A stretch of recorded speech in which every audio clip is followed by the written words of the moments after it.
Shashi, lump sum investment करना चाहते हैं? जी मैम, 2 लाख रुपए का। और मैम मतलब 3 साल बाद 2100 रुपए पर मंथ SWP 15 साल तक करूंगा मैम। तो हमारे लिए कौन सा सूटेबल फंड हो सकता है मैम? और कंजर्वेटिव या मल्टी एसिड या कोई और सजेस्ट मैम? 15 साल तक के लिए आपको हाइब्रिड या कंजर्वेटिव क्यों जाना है? आप रिस्क नहीं ले सकते बिल्कुल भी। जी मैम, मतलब 3 साल बाद मेरे को SWP लेना है 2100 रुपए पर मंथ मैम। अच्छा, इसी निवेश से ना? जी मैम। ओके। श्वेता, इंटरेस्टिंग सवाल। अभी 2 लाख रुपए इस मार्केट में लमसम अगर लगाना हो श्वेता, तो कहाँ लगाया जा सकता है? आप बहुत अग्रेसिव तो जा नहीं सकते। निवेश भी क्योंकि अब 3 साल तक ही इनका रहेगा, तो उसके लिए भी आपको हाइब्रिड जो भी ज़्यादा कंजर्वेटिव हो उसी में ही रणनीति बनानी होगी। जी कविता जी। शशि जी, आपके पोर्टफोलियो पे पहले तो मैं कुछ आंकड़े कर रही थी। आप करीबन कह रहे हैं आप आज के दिन पर 2 लाख निवेश करेंगे। 3 साल बाद आप 2100 हर महीने, मतलब करीबन आप 25,000 का आउटफ्लो चाहते हैं हर साल। अब अगर मैं इस हिसाब से देखूं, और मुझे नहीं पता ये 2100 में आपने महंगाई को भी ध्यान में रखा हुआ है या नहीं, पर पोर्टफोलियो पे आते हुए अगर आपको 3 साल में SWP चालू करनी है, तो ये आप 100% इक्विटी में नहीं रख सकते। आपको एक इसका 10% पोर्शन कम से कम आर्बिट्राज फंड में रखना होगा। और मैं कहूंगी, अगर आप आज 2 लाख निवेश कर रहे हैं, तो इसमें से 25,000 जो आपकी थर्ड ईयर की रिक्वायरमेंट है, उसे उसको कम से कम आप आर्बिट्राज फंड में रखें। और इसके अलावा जो 1,75,000 है, उसको आप इक्विटी में निवेश कर सकते हैं। लेकिन ये जो आपका कॉर्पस बिल्ड होगा, अगर आपको 15 साल की SWP करनी है, तो ये 15 साल तक आपके लिए नहीं चलेगी, क्योंकि आपकी जो विड्रॉवल रेट है, आपकी विड्रॉल रेट करीबन 9% के आसपास की आ रही है। 8 से 9% के रेंज में होगी, जो बहुत ज्यादा विड्रॉल रेट है। ठीक है। और अगर आप इसमें महंगाई जोड़ देंगे, मतलब आपका पोर्टफोलियो जिस हिसाब से ग्रो कर रहा है, उसी आप हर साल उसे विड्रॉ करते जा रहे हैं, तो ये आपको लंबे समय में ये स्ट्रैटेजी नहीं चलेगी। या तो आपको आपका लमसम अमाउंट डबल करना होगा, या तो आपकी जो पर मंथ विड्रॉल है उसे आप कम करें। तो ये एक मैथ मैं कहूंगी आप वापस कर लें अपने पोर्टफोलियो के लिए। दूसरा, पोर्टफोलियो पे आते हुए आप क्या पोर्टफोलियो आज के दिन पर बिल्ड कर सकते हैं, तो यहाँ पर आप इक्विटी के लिए Kotak multi cap, SBI large and mid cap, ICICI Pru dividend yield fund और HDFC फ्लेक्सी कैप, ये 4 फंड। इसके अलावा एक आर्बिट्राज फंड जो SBI का आर्बिट्राज फंड आप ऐड कर सकते हैं। तो ऐसे एक 5 फंड का पोर्टफोलियो क्रिएट कर लें। शशि, सलाह समझ में आई? फंड्स के नाम नोट डाउन कर लिए? मैम मेरा इक्विटी का पोर्टफोलियो अलग चल रहा है मैम, उसमें मेरा सिप चल रहा है मैम अभी। तो शशि, ये तो जानकारी आपने हमें दी नहीं थी। जो जानकारी आपने दी उसके मुताबिक हमने आपको सलाह दे दी है। अब एक काम कीजिएगा, आप अपना सवाल पूरी तरह से भेजिएगा, जो पोर्टफोलियो है उसका भी और जो चाहते हैं उसका भी। वरना अगर आप वो नहीं करना चाहते हैं, तो जो फिलहाल आपको सलाह दी वो भी नोट डाउन कर सकते हैं।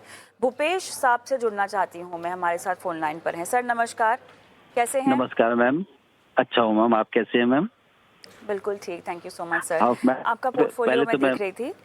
मैम उससे पहले मैं आप लोगों को बहुत धन्यवाद देना चाहता हूँ, स्पेसिफिक आपका चैनल और आपको भी।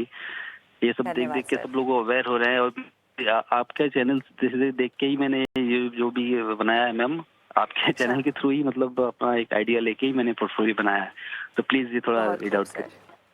बिल्कुल बिल्कुल, धन्यवाद sir. First of all channel देखने के लिए और सराहना करने के लिए भी हमारा मनोबल बहुत ऊंचा होता है, और अच्छी प्रोग्रामिंग आपके लिए लेकर आए, काम की बात आपको बताएं, इसके लिए प्रोत्साहन मिलता है।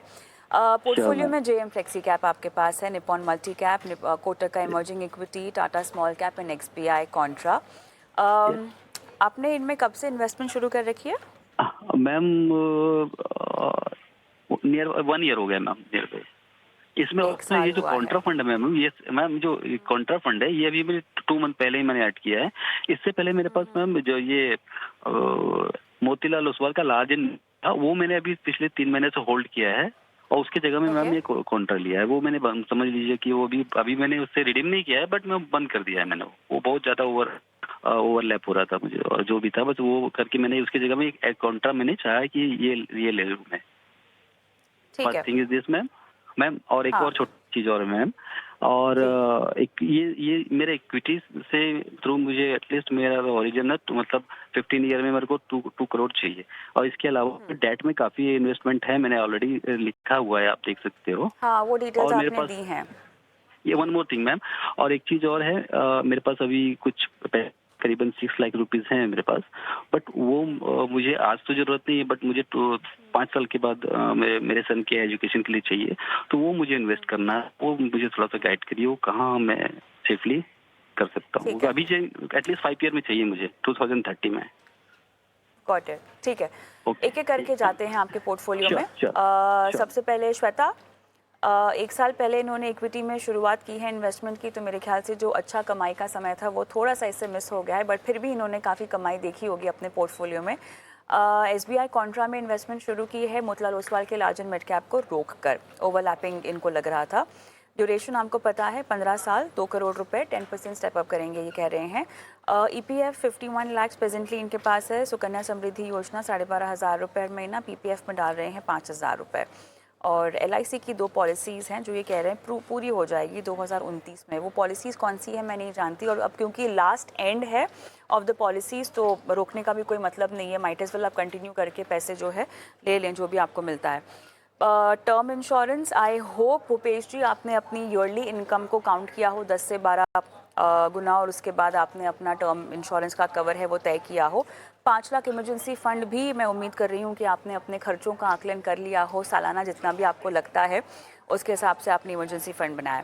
श्वेता, 2 चीज़ें अभी, एक तो मौजूदा पोर्टफोलियो और उसके बाद जो इनको 5 साल के लिए बेटे की पढ़ाई के लिए पैसे इन्वेस्ट करने हैं उस पर रणनीति। जी।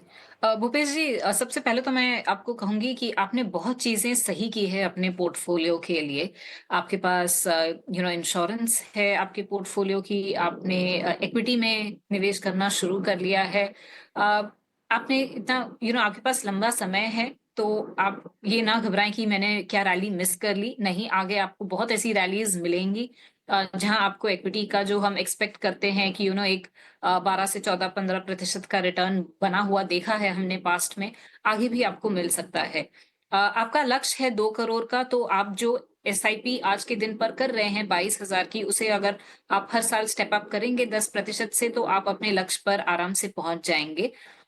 दूसरी चीज, आपके पोर्टफोलियो में डेट हैवी है, आपके पास लंबा समय है, आप इक्विटी बढ़ा सकते हैं पोर्टफोलियो का, और आपको बढ़ाना भी चाहिए।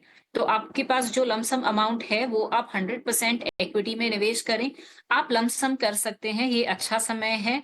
तो हफ्ते हफ्ते में निवेश करके एक विद इन अ मंथ आप अपना सारा इन्वेस्टमेंट कर लेना। मैं आपकी स्कीम्स पे आती हूँ। पोर्टफोलियो भी आपका काफी हद तक अच्छा है। 2 स्कीम्स जहां मैं आपको कहूंगी कि आप एसआईपी रोकें, जेएम का फ्लेक्सी कैप फंड और निपॉन का मल्टी कैप फंड, यहाँ आप एसआईपी रोक सकते हैं। एसबीआई कॉन्ट्रा में जो आपने एसआईपी शुरू की वो भी अच्छी स्कीम है, वहां आप एसआईपी जारी रखें। कुछ फंड्स जो आप ऐड कर सकते हैं अपने पोर्टफोलियो में एसआईपी के लिए भी, और जो आप लमसम इन्वेस्ट करेंगे उसके लिए भी। यहाँ मेरी सलाह आपको है कि आप इन्वेस्को का एक फोकस इक्विटी फंड, आईसीआईसीआई का फोकस इक्विटी फंड, क्वांट का एक लार्ज कैप फंड आप ऐड कर सकते हैं। इसके अलावा जो आपकी एग्जिस्टिंग स्कीम्स है जैसे कोटक इमर्जिंग है, एसबीआई कॉन्ट्रा है, आप वहां पर टॉप अप कर सकते हैं। तो ये मेरी कुछ सलाह है आपके लिए। जी, क्लैरिटी मिली आपको?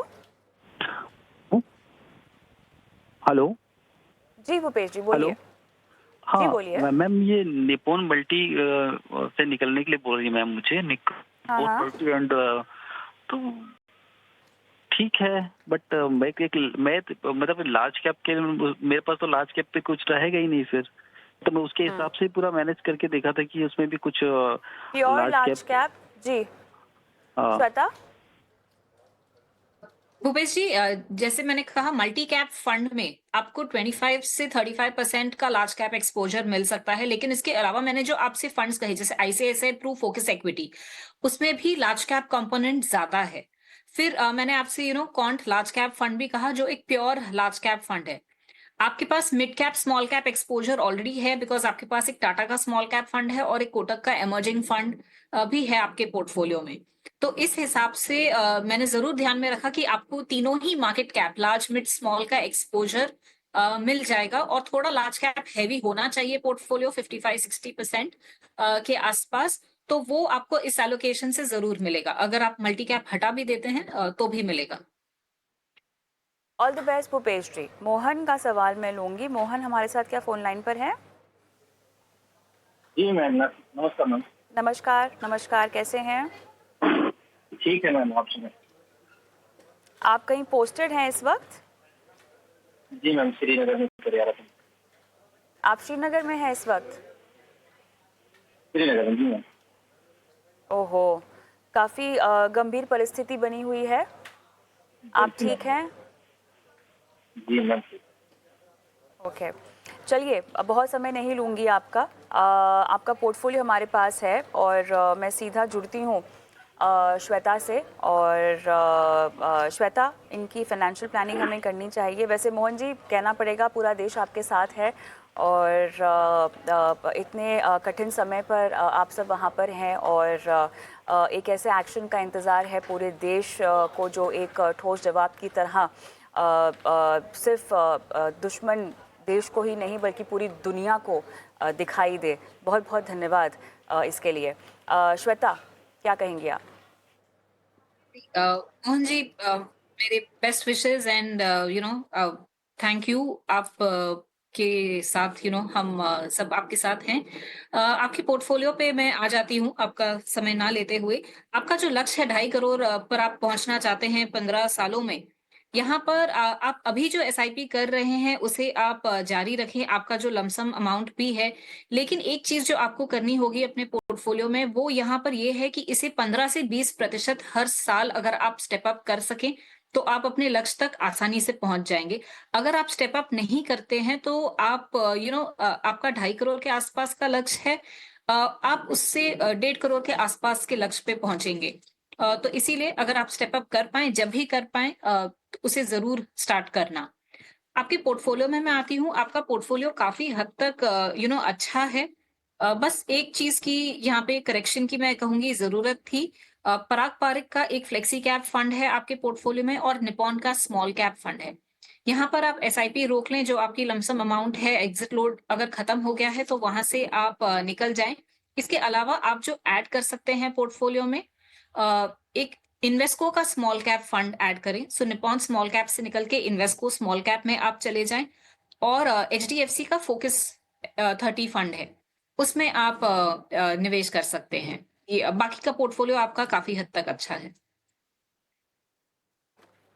ऑलराइट, मोहन जी, कोई सवाल पूछना है और श्वेता से?